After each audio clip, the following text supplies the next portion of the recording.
ভয়ঙ্কর সব তথ্য চলে এলো দিলীপ কুমার আগারওয়ালার নামে। কে এই দিলীপ কুমার আগারওয়ালা এবং কী বা তার পরিচয়?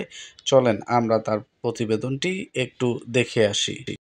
দিলীপ কুমার আগরওয়াল এক সময়ের সামান্য ঠিকাদার, 2 দশকের ব্যবধানে হয়ে উঠেছেন বাণিজ্যিক গুরুত্বপূর্ণ ব্যক্তি। সিআইপি আকাশচুম্বী উত্থানের নেপথ্যে আছে তার ভয়ঙ্কর চোরা কারবার ও প্রতারণার গল্প।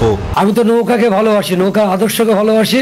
এবার নকল হীরা, স্বর্ণ চোরাচালান, মানি লন্ডারিং সহ নানা অভিযোগে দেশের আলোচিত ব্যবসায়ী ডায়মন্ড ওয়ার্ল্ডের ব্যবস্থাপনা পরিচালক দিলীপ কুমার আগারওয়ালের বিরুদ্ধে তদন্ত শুরু করল পুলিশের অপরাধ তদন্ত বিভাগ সিআইডি। কলকাতায় 3টি জুয়েলারি দোকান ও 11টি বাড়ি এবং মালয়েশিয়া, দুবাই ও কানাডায় বিপুল পরিমাণ অবৈধ সম্পদ অর্জনের অভিযোগ রয়েছে তার বিরুদ্ধে। সিআইডি জানায়, প্রতারণার মাধ্যমে 40 কোটি টাকা বিনিয়োগ করে অবৈধভাবে একটি ব্যাংকের পরিচালক হওয়ার অভিযোগও পেয়েছে তারা। দিলীপ কুমার আগরওয়াল এক সময়ের সামান্য ঠিকাদার, 2 দশকের ব্যবধানে হয়ে উঠেছেন বাণিজ্যিক গুরুত্বপূর্ণ ব্যক্তি। সিআইপি আকাশচুম্বী উত্থানের নেপথ্যে আছে তার ভয়ঙ্কর চোরা কারবার ও প্রতারণার গল্প। বিভিন্ন সময় জানিয়ে গণমাধ্যমে একাধিকবার প্রতিবেদনও হয়েছে।